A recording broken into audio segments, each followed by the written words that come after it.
সন্তানহারা মায়ের আহাজারি, বাবার কান্না আর বাবা মা হারানো শিশুদের আত্মচিৎকারে ভারী হয়ে উঠেছে গাজার বাতাস।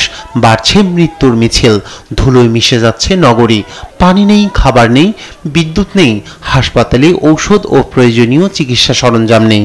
তার মাঝেই দীর্ঘ হচ্ছে আহত নিহতের তালিকা। স্থানীয় সময় মঙ্গলবার মধ্য গাজায় ত্রাণ নিতে গিয়ে ইসরায়েলি সেনাদের গুলিতে নিহত অন্তত অর্ধশত। ওয়াইডি গাজার দক্ষিণে সালাহ আল দিন সড়কে যুক্তরাষ্ট্রের প্রতিষ্ঠিত গাজা হিউম্যানিটেরিয়ান ফাউন্ডেশনের ত্রাণ বিতরণ কেন্দ্রে গুলির এ ঘটনায় আহত হয়েছেন প্রায় 200।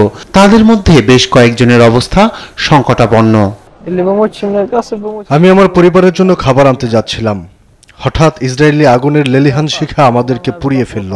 রক্তে ভেজা খাবার খেয়ে আর কতদিন বাঁচতে হবে? মাত্র 1 কেজি আটা জোগাড় করতে গিয়ে জীবন বাজি রাখতে হচ্ছে। পরিস্থিতি খুবই ভয়াবহ। বাচ্চাদের মুখে এক মুঠো খাবার দিতে গিয়ে পায়ে হেঁটে মৃত্যুকে বরণ করে নিতে হচ্ছে। এই মার্কিন সাহায্য কেবলই সাহায্য নয়, একটি সাক্ষাৎ মৃত্যুদূত। এছাড়া দক্ষিণ গাজার খান ইউনিসের আলতিনা সড়কে ত্রাণ নিতে গেলে বেশ কয়েকজন ফিলিস্তিনিকে গুলি করে হত্যা করে নেতানিয়াহুর বর্বর সেনারা। সেই সঙ্গে উত্তরের গাজা নগরী এবং দক্ষিণের রাফায় ত্রাণ নিতে যাওয়া ফিলিস্তিনিদেরও হত্যা করা হয়। গাজার স্বাস্থ্য মন্ত্রণালয় বলছে, গেল 1 মাসে ত্রাণ নিতে গিয়ে আইডিএফের গোলাবর্ষণে অন্তত 5 শতাধিক ফিলিস্তিনি নিহত হয়েছেন, আহত প্রায় 4000। এই নৃশংস ঘটনাকে যুদ্ধাপরাধের শামিল বলছে জাতিসংঘের মানবাধিকার কার্যালয় OHCHR। যুক্তরাষ্ট্র সমর্থিত ত্রাণ কেন্দ্র জাতিসংঘ ও প্রতিষ্ঠিত অন্যান্য মানবিক সংস্থাকে বাইপাস করে পরিচালিত হচ্ছে বলেও অভিযোগ করে সংস্থাটি। The Israeli military must stop shooting at people trying to get food. এই বিতরণ কেন্দ্রগুলোর আশেপাশে বিশৃঙ্খলা, হতাহতের ঘটনা ও গুলিবর্ষণ প্রায় নিয়মিত ব্যাপার হয়ে উঠেছে।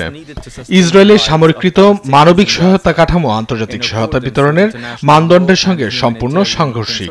বেসামরিক জনগণের খাদ্য ও জরুরি সহায়তার মতো মৌলিক অধিকারকে অস্ত্র হিসেবে ব্যবহার করায় এবং তাদের জীবন রক্ষাকারী সেবায় প্রবেশ বাধা দেয়া আন্তর্জাতিক আইনে যুদ্ধাপরাধ হিসেবে বিবেচিত। ত্রাণের নামে তৈরিকৃত মৃত্যু ফাঁদ নিয়ে বিশ্বজুড়েও বইছে সমালোচনার ঝড়। মঙ্গলবার জার্মানির বার্লিনে এক সংবাদ সম্মেলনে জাতিসংঘের ফিলিস্তিনি শরণার্থী বিষয়ক সংস্থার প্রধান ফিলিপ লাজ্জারিনি বলেন, কথিত ত্রাণ দেওয়ার এই ব্যবস্থা একটি ঘৃণ্য বিষয় হয়ে দাঁড়িয়েছে। রায়হান কবির শুভ্র, নিউজ ডেস্ক, দেশ টিভি।